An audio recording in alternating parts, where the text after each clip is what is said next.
Hello साथियों, welcome to royal study. दोस्तों, आज की इस वीडियो में मध्य प्रदेश पटवारी 2023 के स्पेशल एग्जाम का अगला एनालिसिस आपके लिए लेकर आए हैं। 8 अप्रैल 2023 फर्स्ट शिफ्ट की जो एग्जाम हुई है आपकी, इसका कंप्लीट एनालिसिस हम पूरी डिटेल के साथ में कवर करेंगे। एक एक क्वेश्चन हमें मिल चुके हैं, पूरे क्वेश्चन पूरी डिटेल के साथ में यहाँ पर हम आपको वो सोल्व करवाने वाले हैं। सो इस वीडियो को पूरा देखें लास्ट तक, काफी अच्छी इंफॉर्मेशन पूरी डिटेल के साथ में आपको बताई जाएगी।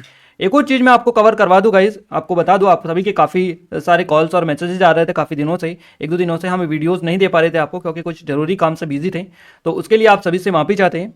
क्लियर है। बाकी अब आपको डेली बेसिस पर हम शिफ्ट वाइज एनालिसिस देंगे, पूरी डिटेल के साथ में कवर करवाएंगे। सो इसको आप कवर कर लीजिएगा अच्छे से, अब बिल्कुल भी आपका गैप नहीं रहेगा। और जब जब आपकी एग्जाम रहेगी, पूरा डेली वाइज आपको एनालिसिस अब मिलता रहेगा। इसके अलावा गाइस, आप सभी लोगों के हमें वॉइस से रिलेटेड भी कुछ मैसेजेस मिले थे कि वॉइस क्वालिटी से रिलेटेड, तो आप इस वीडियो में वॉइस जो क्वालिटी है इसका आप हमें कमेंट करके बताइएगा कि इस वीडियो की जो वॉइस क्वालिटी है ये कैसी है।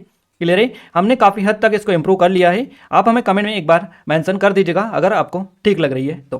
क्लियर। इस वीडियो की जो पीडीएफ फाइल है आपको एप्लीकेशन पर मिल जाएगी, टेलीग्राम चैनल और ग्रुप को ज्वाइन कर लीजिएगा, यहाँ पर भी मिल जाएगी। ये स्टेप इनको फॉलो करेंगे तो आसानी से मिल जाएगी। हमारी पटवारी की टेस्ट सीरीज अगर आपने इनरोल नहीं किया कर लीजिएगा, काफी अच्छा स्पेशल ऑफर इस पर चल रहा है। देखिए, सभी 8 सब्जेक्ट के हम पूरी डिटेल के साथ में एनालिसिस आपको करवाएंगे। सो इस वीडियो को पूरा लास्ट तक जरूर देखिए, क्योंकि काफ़ी जो आपके लिए जरूरी जानकारी है, या फिर उसको आप ऐसा बोल सकते हैं इंपॉर्टेंट जानकारी, ये आपको इस वीडियो में मिलने वाली है। तो फाइनली बिना टाइम वेस्ट किए हम स्टार्ट करते हैं हमारे पहले क्वेश्चन से, जीके और करंट अफेयर के। पहला क्वेश्चन हमारा निकल कर आ रहा है, चंद्रगुप्त मौर्य का उत्तराधिकारी कौन था। पहला क्वेश्चन हमारा ये है, चंद्रगुप्त मौर्य का उत्तराधिकारी बिंदुसार था। बिंदुसार आपका करेक्ट आंसर रहेगा। देखिए, चंद्रगुप्त का उत्तराधिकारी उसका पुत्र था बिंदुसार, इसके बारे में क्वेश्चन आपका बना है और इसको ऑलरेडी हम पहले भी कवर आपको करवा चुके हैं। इनसे काफी बार चंद्रगुप्त से रिलेटेड क्वेश्चंस बन चुके हैं। बिंदुसार ने लगभग 25 से 26 वर्षों तक शासन किया और उसका उत्तराधिकारी विवादित था, जिसने अंततः भारत को अशोक नामक एक महान राजा दिया था। तो चंद्रगुप्त मौर्य का जो उत्तराधिकारी था बिंदुसार था, बिंदुसार का अशोक था। आप याद रखिएगा, अशोक जो है ये तीसरे और मौर्य शासकों में सबसे महान थे। अशोक को अशोक वर्धन कहा जाता है। अशोक मौर्य ने प्राचीन भारत में मौर्य साम्राज्य की स्थापना की। देखिए, चंद्रगुप्त जो मौर्य है, इन्होंने प्राचीन भारत में मौर्य साम्राज्य की स्थापना की। मौर्य साम्राज्य 323 ईसा पूर्व 184 ईसा पूर्व के बीच, यानी 323 ईसा पूर्व से 184 ईसा पूर्व के बीच अस्तित्व में रहा था। मौर्य साम्राज्य की अगर बात आपसे पूछी जाए तो। और आधुनिक जो पटना है, जिसे पहले पाटलिपुत्र के नाम से जाना जाता था, यहाँ पर इसकी राजधानी हुआ करती थी मौर्य साम्राज्य की। तो ये पूरी डिटेल है, आप अच्छे से कवर करिएगा, क्योंकि क्वेश्चंस यहीं से आपके बनते हैं। अगला क्वेश्चन हमारे निकल कर आ रहे हैं, आपके एग्जाम में नेक्स्ट क्वेश्चन पूछा गया है, विश्व का सबसे कम लिंगानुपात किस महाद्वीप का है। देखिए, आप सभी को पता होना चाहिए, पूरे विश्व में दुनिया में 7 महाद्वीप हैं। कौन कौन से? एशिया, अफ्रीका, यूरोप, ऑस्ट्रेलिया, उत्तरी अमेरिका, दक्षिण अमेरिका और अंटार्कटिका। ये 7 महाद्वीप है पूरी दुनिया में, पूरे वर्ल्ड में। तो विश्व का सबसे कम लिंगानुपात किस महाद्वीप में, ये आपसे पूछा है। तो यूरोप महाद्वीप आपका सही जवाब रहेगा। अगर आपसे पूछा जाता है कि विश्व का सबसे अधिक लिंगानुपात किस महाद्वीप में, तो आपका एशिया महाद्वीप सही जवाब रहेगा। क्लियर है। और अगर कम से आपसे पूछा जाए तो ये आपका यूरोप महाद्वीप आपका करेक्ट आंसर हो जाएगा। इसके अलावा अगर आपसे देश पूछे जाए कि विश्व में या फिर जो वर्ल्ड में कौन सा देश है जिसका लिंगानुपात सबसे कम है, तो देखिए मार्टिनिक ये एक देश है। मार्टिनिक लिंगानुपात सबसे कम 83.91 यानी 83.919, और उसके बाद में कुराकाओ है जिसका 84.340 है। तो ये आप लिंगानुपात देख लीजिएगा। हमारे यहाँ पर जो गिनती होती है ये 1000 पुरुषों पर होती है, तो आप थोड़ा सा इसको चीज़ों को क्लियर रखें, क्योंकि इसमें आप कंफ्यूज हो सकते हैं। और अफ्रीका में 54 देश। इसके अलावा ये चीज़ें भी आपसे पूछी जाती है, तो इसको भी आप नोट डाउन करिएगा। अफ्रीका में 54 देश है। अगर आपसे पूछा जाए कि बताइए निम्न में से कौन से महाद्वीप में सबसे अधिक देश है, तो अफ्रीका जो महाद्वीप है इसमें सबसे अधिक 54 देश है। क्लियर है। सबसे अधिक देश इसी अफ्रीका महाद्वीप में है। उसके बाद में एशिया महाद्वीप में 48 देश है, यूरोप में 44 देश है, दक्षिण अमेरिका में 14 देश है। तो इनको भी आप एक नज़र देख लीजिएगा।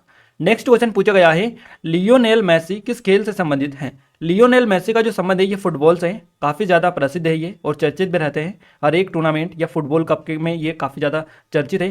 क्लियर है। तो देखिए, लियोनेल मेसी जो है इनका संबंध फुटबॉल से है। लियोनेल ऑंद्रेस मेसी इनका पूरा नाम है, और अर्जेंटीना के ये एक फुटबॉलर है। अर्जेंटीना से इनका संबंध है। वहाँ बार्सिलोना क्लब के लिए खेलते हैं, और दुनिया के पहले फुटबॉल क्लब, ये स्टैटिक कुछ इन्फॉर्मेशन है, दुनिया के पहले football club Sheffield football club की स्थापना किस वर्ष हुई थी, तो ये हुई थी 1857 में, इंग्लैंड में हुई थी। और अगर आपसे पूछा जाए कि भारत में पहला फुटबॉल क्लब कौन सा था, तो डलहौजी फुटबॉल क्लब भारत का पहला फुटबॉल क्लब था। इसके अलावा नेक्स्ट आगे बढ़ते हैं हम। अगला क्वेश्चन हमारा पूछा गया है, लॉर्ड होर्डिंग पर बम फेंकने वाले क्रांतिकारी का नाम क्या था। तो लॉर्ड होर्डिंग पर बम फेंकने वाले क्रांतिकारी का नाम था रास बिहारी बोस। 23 दिसंबर 1912 को वायसराय लॉर्ड हर्डिंग पर बम फेंका गया था और जब उनका जुलूस चांदनी चौक से आगे बढ़ रहा था तब ये चीजें हुई थी, एक्टिविटीज हुई थी। और इस प्रयास में वायसराय घायल हो गया था, लेकिन उसका महावत यानी हाथी का जो चालाक और रक्षक था वो मारे गए थे। सरकार भूमिगत गतिविधियों को नष्ट करने के अपने प्रयासों को मजबूत करती रही है इसके मामले में। इसके अलावा रास बिहारी जो बोस है ये भूमिगत हो गए थे इसके बाद में, और सफलतापूर्वक जापान ये भाग गए थे, जहां वे द्वितीय विश्व युद्ध के समापन से कुछ सालों पहले अपनी मृत्यु तक रहे थे। जापान भागने से पहले वहां गदर षड्यंत्र था इसमें भी शामिल थे। तो इनके बारे में आप याद रखिएगा, रास बिहारी बोस इनका नाम है। अगला क्वेश्चन हमारा पूछा गया है, अगला क्वेश्चन है 2023 क्रिकेट विश्व कप की मेजबानी कौन सा देश करेगा? सही जवाब रहेगा भारत, यानी इंडिया के द्वारा इसकी मेजबानी की जाएगी। देखिए भारत 2023 क्रिकेट विश्व कप की मेजबानी करेगा। 2023 आईसीसी पुरुष क्रिकेट विश्व कप ये रहेगा और 13वां इसका संस्करण ये होगा, 13वां संस्करण होगा। इसकी मेजबानी अक्टूबर और नवंबर 2023 के दौरान भारत द्वारा की जाएगी और ये पहली बार होगा जब प्रतियोगिता पूरी तरह से भारत में आयोजित की जाएगी। इसके अलावा गाइस ओडीआई से रिलेटेड ओडीआई क्रिकेट के कुछ विश्व रिकॉर्ड भी है, उनको हम एक रिकॉल करवा दें एक नज़र आपको, ताकि आपको चीज़ें याद रहें। देखिए सर्वाधिक क्रिकेट विश्व कप जीत का जो किताब है या फिर रिकॉर्ड है ये ऑस्ट्रेलिया के नाम है, 5 विश्व कप का। क्रिकेट विश्व कप में सर्वाधिक रन का जो किताब है या विश्व रिकॉर्ड है ये सचिन तेंदुलकर के नाम है, 2278 रन। सबसे तेज दोहरा शतक क्रिस गेल बनाम जिम्बाब्वे 2015 में 138 गेंद पर। क्रिकेट विश्व कप में सर्वाधिक छक्के क्रिस गेल के नाम है, 49 छक्के। क्रिकेट विश्व कप में सर्वाधिक शतक सचिन तेंदुलकर और रोहित शर्मा प्रत्येक में 6 शतक। नेक्स्ट पॉइंट है आपका, क्रिकेट विश्व कप में सर्वाधिक विकेट लिए गए तो ये ग्लेन मैक्रो ने लिए गए और 71 विकेट इनके नाम हैं। और अगली ही हमारा पॉइंट इंपॉर्टेंट है, देखिए क्रमागत गेंदों में सर्वाधिक जो विकेट है ये लसित मलिंगा बनाम दक्षिण अफ्रीका 2007 में 4, आप याद रखिएगा 4 विकेट। तो ये कुछ इंपॉर्टेंट रिकॉर्ड है, इनको आप देख लीजिएगा क्योंकि यहाँ से हर एग्जाम में क्वेश्चंस बनते हैं। अगला क्वेश्चन हमारा पूछा गया है, विजयनगर साम्राज्य की स्थापना हरिहर बुक्का ने कब की थी? तो विजयनगर साम्राज्य की स्थापना हरिहर बुक्का ने 1336 ईस्वी में की थी। विजयनगर साम्राज्य की स्थापना 1336 में हरिहर बुक्का ने की थी। उन्होंने अपने गुरु विद्यारण्य इनका नाम है, इनकी प्रेरणा से विजयनगर में संगम वंश का शासन शुरू किया था। तो अगर क्वेश्चन बने आपसे कि हरिहर बुक्का ने विजयनगर में किस वंश का जो शासन था ये शुरू किया था, तो ये संगम वंश का शासन शुरू किया था इन्होंने, इनके गुरु की प्रेरणा से। हम्पी को इन्होंने इनकी राजधानी बनाया था, तो विजयनगर की जो राजधानी थी ये हम्पी थी। ये पॉइंट भी आप नोट डाउन करिएगा। और इस वंश का यानी संगम वंश का जो प्रथम शासक था ये कौन था? हरिहर था। विजयनगर साम्राज्य 1649 ईस्वी तक अस्तित्व में था, यानी 1336 से 1649 ईस्वी तक ये अस्तित्व में रहा था। अगला क्वेश्चन हमारा पूछा गया है, हाल ही में फीफा विश्व कप 2022 की मेजबानी किस देश के द्वारा की गई है? तो हाल ही में फीफा विश्व कप 2022 की मेजबानी कतर के द्वारा की गई है। 2022 फीफा विश्व कप कतर में आयोजित हुआ और यहाँ फीफा विश्व कप का 22वां संस्करण था। इस वर्ल्ड कप में 32 टीमों ने हिस्सा लिया था और यह अरब जगत में होने वाला पहला विश्व कप है। क्लियर है? एक एक पॉइंट आपके एग्जाम पॉइंट ऑफ व्यू से इंपॉर्टेंट है क्योंकि क्वेश्चंस इसी तरह से आपसे एग्जाम में बन रहे हैं। नेक्स्ट क्वेश्चन पूछा गया है, फीफा से 2 से 3 क्वेश्चंस आज के शिफ्ट में पूछा गया है और एमपी जीके से कोई भी क्वेश्चंस देखने को नहीं मिला है। फीफा विश्व कप 2022 किसने जीता है? क्लियर है? तो अर्जेंटीना आपका करेक्ट आंसर रहेगा। अर्जेंटीना के द्वारा फीफा विश्व कप 2022 का खिताब जीता गया है। अर्जेंटीना ने 18 दिसंबर 2022 को कतर में पेनल्टी शूट आउट में फ्रांस के खिलाफ 4-2 से जो फीफा विश्व कप है ये 2022 का खिताब अपने नाम कर लिया है इन्होंने। फीफा विश्व कप 2022 में फ्रांस के काइलियन अम्बाप्पे सबसे ज़्यादा गोल करने वाले खिलाड़ी थे, उन्होंने 7 गोल लिए हैं। क्लियर है? तो 7 गोल इनके द्वारा किए गए, तो ये भी आप नोट डाउन करिएगा। सबसे ज़्यादा गोल का रिकॉर्ड किनके नाम है 2022 के फीफा विश्व कप में। इसके अलावा मैं एक और चीज़ आपको अपडेट कर देना चाहता हूँ गाइस इस वीडियो में कि जो आपका एग्जाम पैटर्न 1 तारीख से चेंज हुआ है, 1 तारीख से 2 तारीख से जो पैटर्न चेंज हुआ है, एमपी जीके आपके बिल्कुल भी नहीं आ रही है। क्लियर है? तो ये जो पूरी चीज़ें हो रही है ये एज इट इज़ आपकी आबकारी का जो पैटर्न है उसी को फॉलो कर रहा है जीके वाला पोर्शन पूरा का पूरा, क्योंकि जीके में आबकारी के एग्जाम में भी एक सिंगल क्वेश्चन एमपी से नहीं आया था। तो आप उन सभी क्वेश्चंस को अच्छे से कर लीजिएगा कवर। क्लियर है? वहाँ से आपकी एटलीस्ट करंट अफेयर के क्वेश्चंस फंसे ना फंसे, जीके स्टैटिक वाले क्वेश्चंस पूरे वहीं से फंसेंगे। क्लियर है? तो आप उसको देख लीजिएगा और साइंस को भी वहीं से कवर आप करते रहेगा। नेक्स्ट क्वेश्चन की बात करें, अगला क्वेश्चन है शिक्षा का अधिकार कौन सा संशोधन प्रदान करता है? तो शिक्षा का अधिकार, यह क्वेश्चन इस तरह से भी हो सकता है कि शिक्षा का अधिकार किस संशोधन में है। क्वेश्चन दोनों एक ही है, थोड़ा सा पैटर्न चेंज है इसका। तो याद रखिएगा शिक्षा का जो अधिकार आता है ये आपका 86वां संशोधन के तहत आता है या ये प्रदान करता है, कैसे भी आप बोल लीजिएगा। शिक्षा का अधिकार 2022 में 86वें संविधान संशोधन अधिनियम द्वारा एक मौलिक अधिकार ये बन गया। 2009 में मुफ्त और अनिवार्य शिक्षा का अधिकार कानून बनाया गया। शिक्षा का अधिकार अधिनियम 4 अगस्त 2009 को संसद के द्वारा पारित किया गया था और शिक्षा का अधिकार अधिनियम 1 अप्रैल 2010 से लागू हुआ था। इसके अलावा 86वां जो संवैधानिक संशोधन है, इसने भारतीय संविधान में अनुच्छेद 21A में इसको डाला गया है। 86वें संविधान संशोधन को याद रखिएगा। और शिक्षा का जो अधिकार आता है ये 86वें संशोधन अधिनियम के अंतर्गत ही आता है। अगला क्वेश्चन पूछा गया है, फीफा वर्ल्ड कप 2022 फाइनल में भारत का प्रतिनिधित्व किसने किया? तो ये रणवीर सिंह ने किया। अभिनेता ही है रणवीर सिंह, आप सभी इनको जानते हैं। तो इनके द्वारा भारत का प्रतिनिधित्व किया गया। भारत इनको जो है इसके लिए पार्टिसिपेट के लिए इनको आमंत्रित किया था इन्होंने। क्लियर है? तो आप थोड़ी सी डिटेल है, आप देख लीजिएगा इनके बारे में, बाकी हमने पूरी चीजें आपको बता दी है। अगला क्वेश्चन है हमारा, 2022 के राष्ट्रमंडल खेल कहाँ हुए थे? 2022 के राष्ट्रमंडल जो खेल हुए थे ये बर्मिंघम में हुए थे, इंग्लैंड में। और स्पोर्ट से काफी ज्यादा क्वेश्चंस आपके पूछे जा रहे हैं, तो स्पोर्ट वाला पोर्शन आप अच्छे से कवर कर लीजिएगा, इस पर अच्छे से कमांड आप कर लीजिएगा। 2022 के जो राष्ट्रमंडल खेल का आयोजन हुआ ये बर्मिंघम इंग्लैंड में हुआ है। बर्मिंघम सिटी इंग्लैंड को 2022 राष्ट्रमंडल खेलों की मेजबानी के लिए चुना गया। क्लियर है? और 2022 राष्ट्रमंडल खेलों आधिकारिक तौर पर देखिए यहाँ पर जो राष्ट्रमंडल खेल के रूप में जाना जाता है, ये याद रखिएगा। और आमतौर पर बर्मिंघम 2022 के रूप में भी ये जाना जाता है। नेक्स्ट क्वेश्चन की बात करते हैं। अब 2022 ये अगला क्वेश्चन है, भारत का सबसे पहला प्रक्षेपण कहां से किया गया था? तो भारत का सबसे पहला जो प्रक्षेपण किया गया था तुम्बा से किया गया था। इसका नाम बदलकर फिर विक्रम साराभाई अंतरिक्ष केंद्र कर दिया गया। तो तुम्बा इक्वेटोरियल रॉकेट लॉन्चिंग स्टेशन, जिसको TERLS बोला जाता है, भारत में पहला रॉकेट प्रक्षेपण स्टेशन है और बाद में इसका नाम बदलकर विक्रम साराभाई अंतरिक्ष केंद्र कर दिया गया।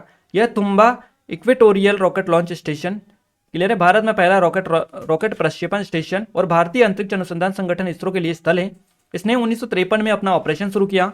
विक्रम साराभाई को भारतीय अंतरिक्ष कार्यक्रम के जनक के रूप में भी जाना जाता है, पॉइंट नोट डाउन करिएगा।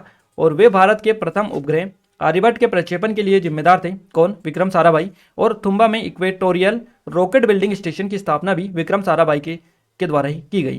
क्लियर है? आइए आगे बढ़ते हैं अगले क्वेश्चन की ओर। अगला क्वेश्चन है, विश्व में टीबी के मरीजों का कितने प्रतिशत मरीज भारत में है? तो विश्व में टीबी के मरीजों का जो परसेंटेज भारत में मरीज है वो है 28%। यानी विश्व में जितने भी टीबी के मरीज है उसके 28% मरीज भारत में है। क्लियर है? विश्व स्वास्थ्य संगठन के आंकड़ों के मुताबिक ये जानकारी हम आपको बता रहे हैं, WHO ने जो रिलीज किया डाटा। तो विश्व स्वास्थ्य संगठन के आंकड़ों के मुताबिक दुनिया भर में टीबी के मरीजों की संख्या लगभग 1 करोड़ से अधिक है और साल 2022 में इस रोग से करीबन 60 लाख लोगों की जान गई थी। भारत में भी टीबी के मरीजों की संख्या बहुत अधिक है। WHO के मुताबिक दुनिया में टीबी के कुल मामलों का 28% मरीज है ये अकेले भारत में है। नेक्स्ट क्वेश्चन की बात करते हैं। अगला क्वेश्चन है, इस वर्ष पोलियो का आंकड़ा कितना रहा है? एग्जैक्ट क्वेश्चन ये नहीं मिला, इसका पैटर्न भी पता नहीं चला, इसमें वो क्या एग्जैक्ट पूछना चाह रहे थे ये हमें पता नहीं चल पाया है, बट हमने पूरी डिटेल यहाँ पर डाल दी है। जो भी आपका क्वेश्चन है यहाँ से आपका पूरा कवर हो जाएगा, एक पॉइंट आपको पता चलेगा कि क्या है। 15 करोड़ से अधिक बच्चों को कवर इसके अंतर्गत किया जाएगा। मुझे जहाँ तक लगता है यही आपसे पूछा गया होगा कि इस वर्ष पोलियो का जो आंकड़ा है ये कितने बच्चों को कवर करने का रखा गया है। हो सकता है इसी तरह का आपका क्वेश्चन बना है। आप अगर पता है आपको तो कमेंट में एक बार मेंशन आप कर दीजिएगा। देखिए, पोलियो राष्ट्रीय टीकाकरण दिवस 2022 NID जिसको बोला जाता है, रविवार यानी 27 फरवरी 2022 को पूरे देश में आयोजित किया गया। 27 फरवरी 2022 को ये राष्ट्रीय टीकाकरण दिवस 2022 और वाइल्ड पोलियो वायरस के खिलाफ जनसंख्या प्रतिरक्षा और पोलियो मुक्त स्थिति बनाए रखने के लिए भारत हर साल पोलियो के लिए एक राष्ट्रव्यापी NID और 2 उपराष्ट्रीय टीकाकरण दिवस SNID आयोजित करता है। तो पोलियो NID के तहत सभी 36 राज्य और केंद्र शासित प्रदेश के 735 जिलों में 15 करोड़ से अधिक बच्चों को इसके अंतर्गत कवर किया जाएगा। इस अभियान के दौरान पूरे देश के 7 लाख बूथों के माध्यम से बच्चों को पोलियो की दवा पिलाई जाएगी। और WHO द्वारा भारत को 27 मार्च 2014 को पोलियो मुक्त घोषित किया गया था। क्लियर है? तो भारत को पोलियो मुक्त घोषित कब किया गया था? 27 मार्च 2014 को WHO के द्वारा। नेक्स्ट क्वेश्चन पूछा गया है, ग्रीष्मकालीन ओलंपिक 2020 कहाँ आयोजित किया गया था? तो ग्रीष्मकालीन ओलंपिक 2020 का जो आयोजन हुआ था ये आयोजित हुआ था टोक्यो में। टोक्यो आपको याद रखना है। 2020 ग्रीष्मकालीन ओलंपिक एक अंतर्राष्ट्रीय खेल स्पर्धा है जो 23 जुलाई से 8 अगस्त 2021 तक जापान के टोक्यो शहर में आयोजित किया गया था। और इसके नाम से ही पता चलता है कि ये ग्रीष्मकालीन ओलंपिक है। मूल रूप से 24 जुलाई से 9 अगस्त 2020 तक आयोजित होने की आशा थी, लेकिन कोविड की महामारी थी, कोविड-19 की महामारी के कारण इसको आगे बढ़ा दिया गया था। टोक्यो 2020 ओलंपिक स्थगित कर दिया गया था और ये इतिहास में ऐसा पहली बार हुआ था जब किसी ओलंपिक खेलों के आयोजन को रद्द करने के बजाय स्थगित कर दिया गया था और इनको फिर बाद में आयोजित किया गया था। तो ये चीज़ें हुई थी और ये इतिहास में पहली बार है, इसलिए आप नोट डाउन एक बार रिकॉल चीज़ें रखिएगा, याद रखिएगा थोड़ा सा माइंड में। नेक्स्ट क्वेश्चन की बात करते हैं। अगला क्वेश्चन पूछा गया है, निम्नलिखित में से कौन सा नृत्य अरुणाचल प्रदेश का है। तो देखिए अरुणाचल प्रदेश के नृत्य आपको 4 दे रखे थे, एक 3 दे रखे थे, एक नहीं होगा उसमें से, वो आपको, या फिर 3 नहीं होंगे एक होगा, वो आपको बताना था। क्लियर है।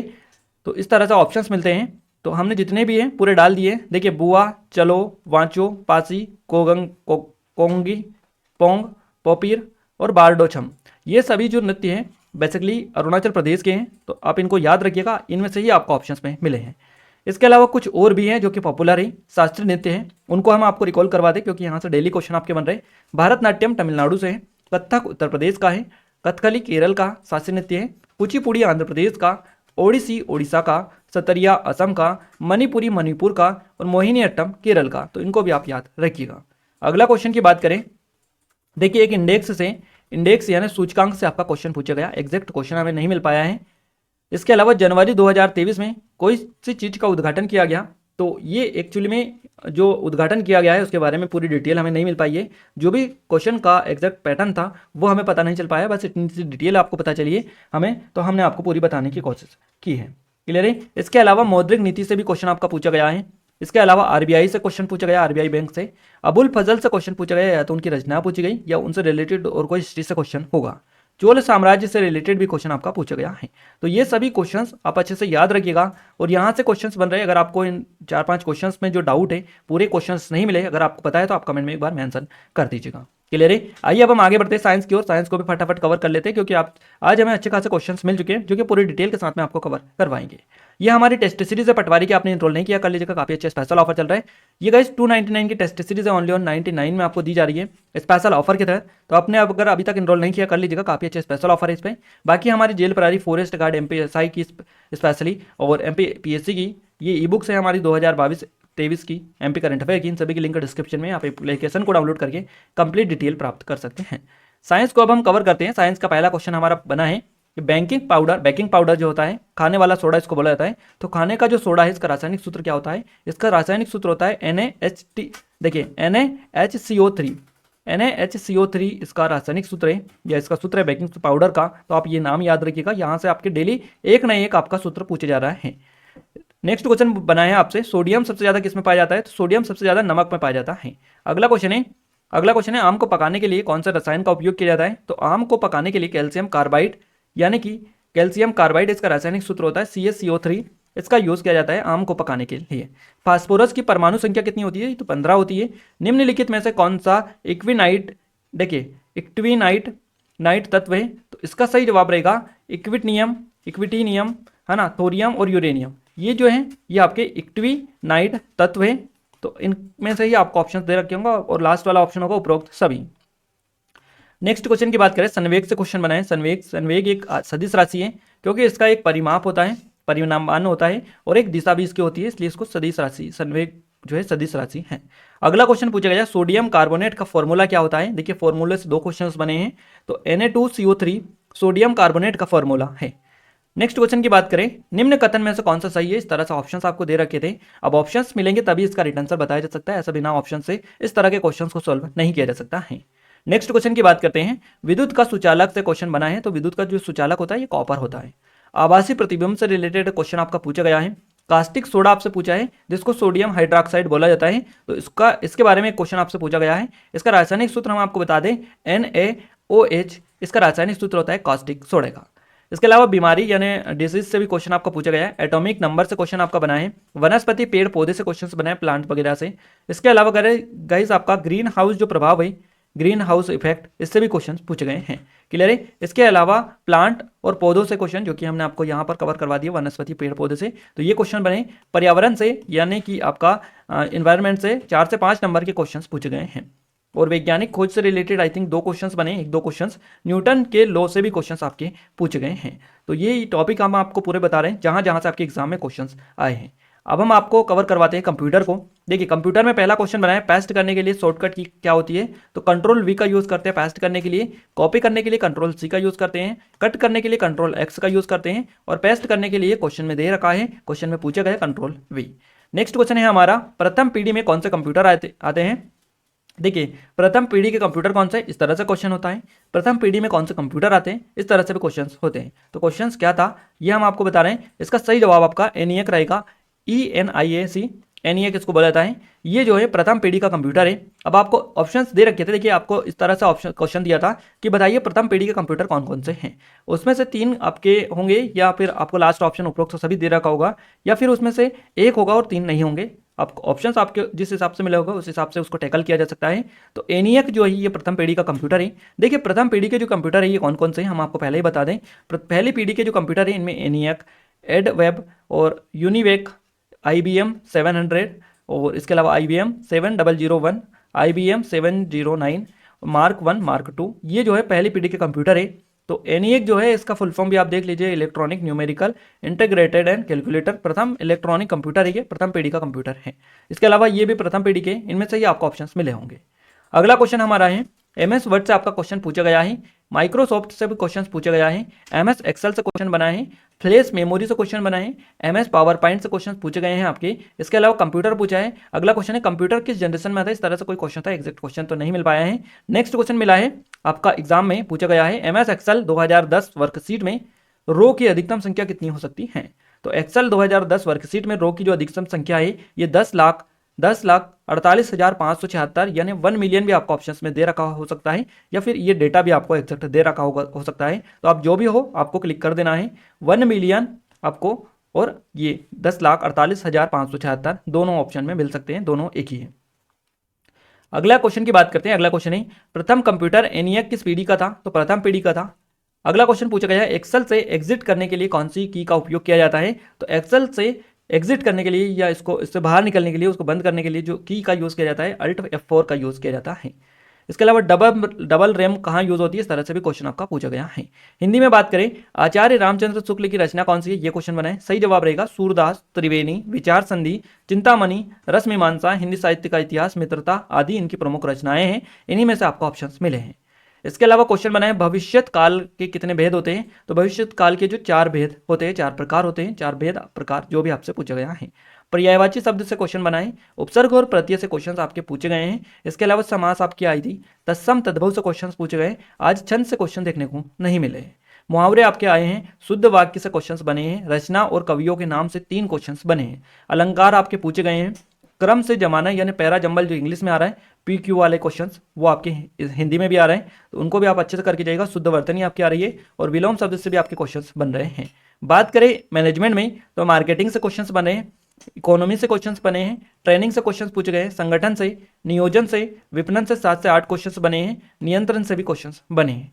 बात करें हम इंग्लिश में गाइस, तो इंग्लिश में एक्टिव पैसिव वॉइस से क्वेश्चंस बने, 3 क्वेश्चंस बने, डायरेक्ट इनडायरेक्ट स्पीच से क्वेश्चंस बने, एंटोनियम से 102 क्वेश्चंस, सिनोनियम से 102 क्वेश्चंस बने हैं, वन वर्ड सब्स्टिट्यूशन से क्वेश्चंस बने हैं, पैरा जंबल से 7 से 8 क्वेश्चंस पूछे गए हैं, इरर वाले क्वेश्चंस भी देखने को मिले हैं, मिस स्पेल्ड भी आपका आया था। इसके अलावा आइडियम फ्रेसेस भी क्वेश्चंस बने हैं, सेंटेंस करेक्शन वाले वर्ड भी आपको यहाँ पर एग्जाम में मिल रहे हैं। तो आप इन सभी टॉपिक पर अच्छे से कमांड करके रखिएगा। यहाँ से आपका फर्स्ट दिन से क्वेश्चंस बन रहे हैं, ऐसा नहीं है कि अभी से बनने लगे हैं, ये आपके फर्स्ट दिन से बन रहे हैं। तो यहाँ से तो आपके पूरे नंबर आने चाहिए। क्लियर है।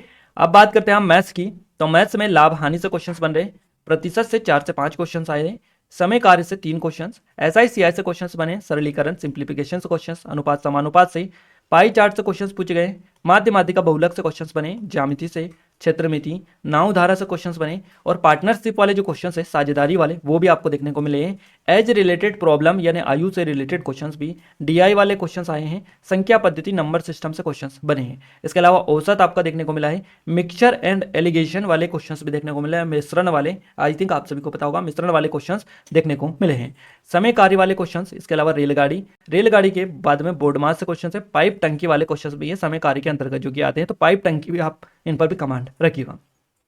क्लियर है। तो ये पूरा मैथ्स का हो गया। अब हम रीजनिंग की बात करते हैं। कोडिंग डिकोडिंग से क्वेश्चंस बने, नंबर सीरीज से क्वेश्चंस पूछे गए, दिशा निर्देशन से, 5 से क्वेश्चंस यानी 2.5 से, वाटर इमेज वाले क्वेश्चंस आपके आ रहे हैं, रक्त संबंध से, आकृति वाले 3 क्वेश्चंस आए हैं, अगली आकृति कौन होगी इस तरह से, और मिसिंग नंबर वाले क्वेश्चंस भी आपको देखने को मिले हैं।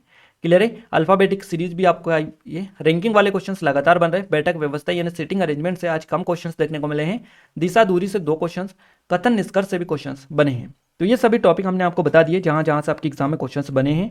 आपको पूरा आइडिया लग चुका है किस तरह का पैटर्न आ रहा है। अगर आपको और कोई क्वेश्चन भी पता हो तो आप कमेंट में एक बार कमेंट करके बता दीजिएगा। इस वीडियो को ज़्यादा शेयर करें, लाइक करें अपने दोस्तों के साथ में, और सपोर्ट करें, क्योंकि गाइस अब डेली आपको एनालिसिस मिलने वाला है। सो ज़्यादा से ज़्यादा शेयर करें, ज़्यादा इस वीडियो को शेयर करें, लाइक करें और अपने दोस्तों को शेयर करना ना भूलें, क्योंकि हमें सपोर्ट मिलेगा। जितना ज़्यादा सपोर्ट मिलेगा उतनी ही आपको एडवांस लेवल का कंटेंट यहाँ पर प्रोवाइड किया जाएगा।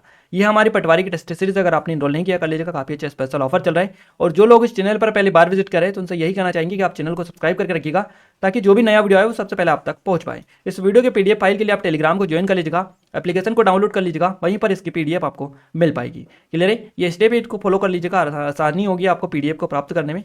क्लियर है? 3 स्टेप के माध्यम से आप पीडीएफ को प्राप्त कर सकते हैं। क्लियर है? तो मिलते हैं अब हम हमारे सेकंड शिफ्ट के एनालिसिस के साथ में। तब तक के लिए जय हिंद, वंदे मातरम।